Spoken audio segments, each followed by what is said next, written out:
Architecture books that every architect and architecture student can read. Part 5.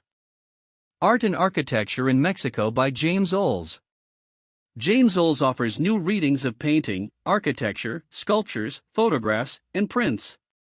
He looks at major works by such famous artists as Diego Rivera and Frida Kahlo, but also discusses less familiar figures. Baroque and Rococo Art and Architecture by Robert Newman. This book reviews recent and traditional methods of interpreting artworks.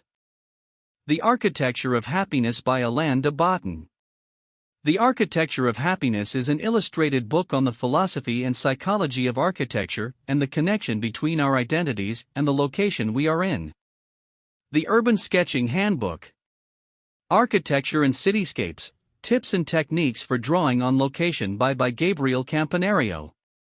In this book, Gabriel Campanario makes sketching fun and interactive. It helps the reader develop their unique style of sketching, even if one is a beginner in sketching. Why Architecture Matters by Paul Goldberger. This book helps the reader understand the connections between space, proportion, materials, scale, etc. Upon finishing the book, one has a different way of looking at the architecture around them. Architecture and Violence. This is an impressive collection of essays by architectural theorists on the relationship between violence and space. Cape Cod Modern. Mid-Century Architecture and Community on the Outer Cape by Peter McMahon, Christine Cipriani. This talks about a new style of architecture, fusing regional modernism with Bauhaus and post-war experimentation. Architecture of First Societies. A Global Perspective by Mark M. Yerzombeck. Starting from the dawn of society, this book travels through time tracking the different cultural formations in various parts of the world. It also looks at the construction methodologies and materials used by indigenous societies. The Splendor of Cuba. 450 Years of Architecture and Interiors by Michael Connors.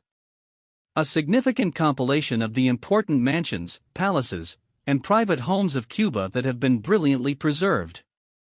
This book has structures that were not previously photographed and buildings that are not open to the public. Drawings and Plans of Frank Lloyd Wright. The Early Period.